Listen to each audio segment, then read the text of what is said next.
এটা বিশেষ গুৰুত্বপূৰ্ণ খবৰ এবাৰ ওলাইছে ভুৱা ধৰ্মগুৰু বাংলাদেশৰ ধৰ্মগুৰু বুলি ভুৱা পৰিচয় দি সৈয়দ মুনাৰুদ্দিলা শামীমৰ কথা পোহৰলৈ আহিছে আৰু বাংলাদেশৰ ধৰ্মগুৰু বুলি পৰিচয় দি ভাবুকি আগবঢ়াইছে এগৰাকী ব্যক্তিক পশ্চিম গোৱালপাৰাৰ বাছবাৰীৰ মতিলাল হাইস্কুলৰ চতুৰ্থ শ্ৰেণীৰ কৰ্মচাৰীক ভাবুকি প্ৰদান কৰিছে এগৰাকী ভুৱা ধৰ্মগুৰুৱে উক্ত ঘটনা কেন্দ্ৰ কৰি বাছবাৰী অঞ্চলটোত তীব্ৰ প্ৰতিক্ৰিয়াৰ সৃষ্টি হোৱা পৰিলক্ষিত হৈছে আমি জনাই আছিলোঁ দৰ্শকসকলক যে অভিযোগ অনুসৰি ধৰ্মগুৰু বুলি পৰিচয় দিয়া এগৰাকী শামীম শিৱাজীয়ে মতিলাল হাইস্কুলৰ প্ৰধান শিক্ষক ইছমাইল হুছেইনক ফোনযোগে হাইস্কুলখনৰ চতুৰ্থ শ্ৰেণীৰ কৰ্মচাৰী চাহা আলমক খানফা শ্বৰীফ সংক্ৰান্তত দেৱানীগিৰি নকৰিবলৈ কৈ চাহা আলমৰ চাকৰিত কিবা অসুবিধা হ'লে তেওঁক অৰ্থাৎ শামীম চিৰাজীক দোষাৰোপ নকৰিব বুলিও ভাবুকি দিয়ে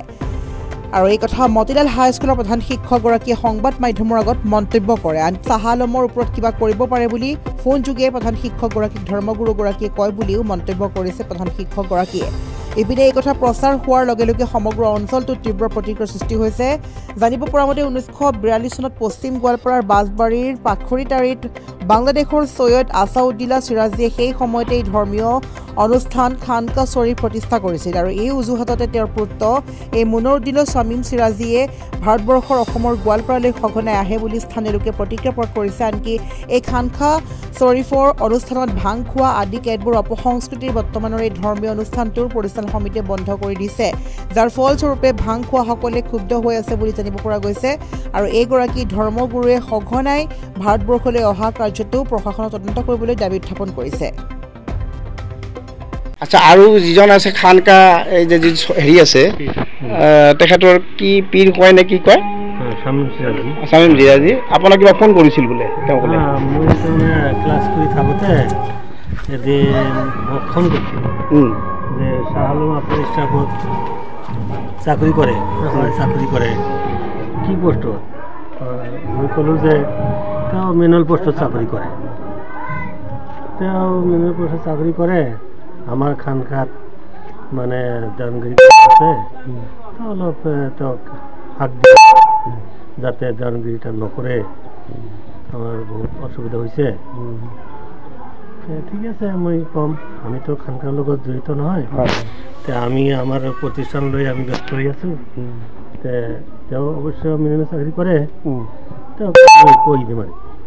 ক'ম আৰু কি এইখিনি কথা কি চাকৰি আপোনাৰ দিগদাৰ হ'ব বুলি কৈছে নেকি আপুনি নহয় কৈছে যে তেওঁ মেনুৱেল চাকৰি কৰে পিছত যদি অসুবিধা হয় তেনেহ'লে মোক যেন দোষাৰোপ নকৰে এইখিনি কৈছে আৰু কিবা সাংবাদিক লগাই দিম সেনেকৈ কৈছে নেকি আমি শুনিলোঁ কথাখিনি কিমান সাংবাদিক মানে ইতিমধ্যে সাংবাদিক তেওঁ কৈছে নেকি তেওঁ কৈছে যে সাংবাদিকে মানে তেওঁৰ ওপৰত কিবা কিবি কৰিব পাৰে এই চাহ আলমৰ ৰেগুলাৰ ক্লাছ কৰি আছে ক্ষতি কৰা নাই তেওঁ চাকৰি নিয়মমতে কৰি আছে একচুৱেলি শামীম চিৰাজী নামৰ ব্যক্তিজনে এই বাংলাদেশৰ পৰা আহিছে যদিও পাছপোৰ্ট ভিছাৰ যোগেদি শুনা পাইছোঁ কিন্তু এনেকৈ আমাৰ প্ৰতিষ্ঠানত এজন ছাৰ্ভিচ কৰা মানুহ অন ডিউটি অৱস্থাত আৰু প্ৰধান শিক্ষকৰ জৰিয়তে ফোনত ভাবুকি দিয়াটো আমি দুঃখিত কি বুলি ভাবুকি দিছে মানে ভাবুকি দিছে তাৰপিছত মানে চাহ আলমে যিখিনি আমাক জনাইছে জনোৱাৰ ভিত্তিত তাৰ মানে মানুহ লগাইছে তাৰপিছত সাংবাদিক লগাইছে তাৰপিছত আৰু তেওঁৰ চাকৰিৰ কিবা ক্ষতি হ'লে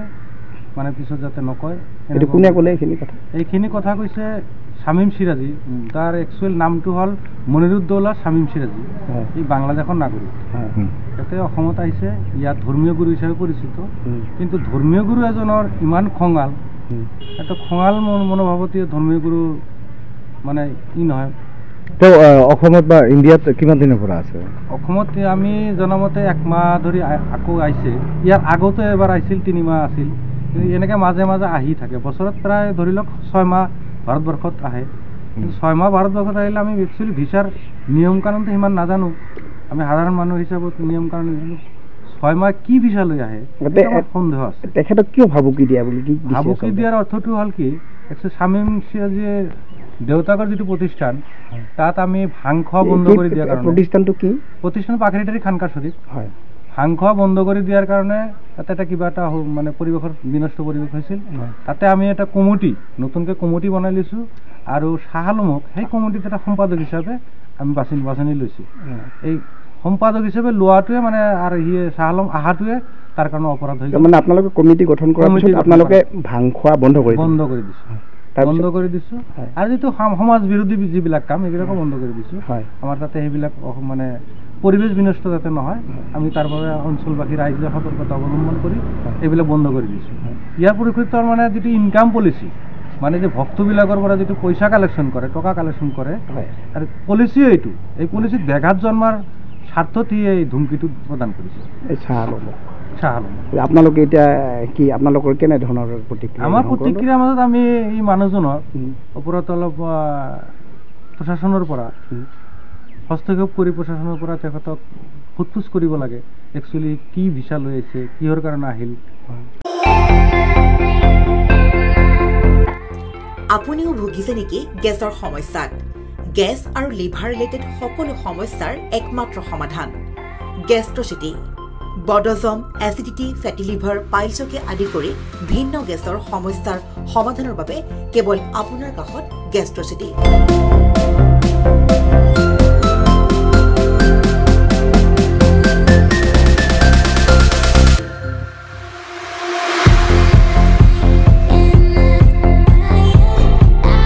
ভিজিট কৰক গেষ্ট্ৰচিটি গুৱাহাটী হাতীগাঁও চাৰিআলি যোগাযোগ নম্বৰ 7577999909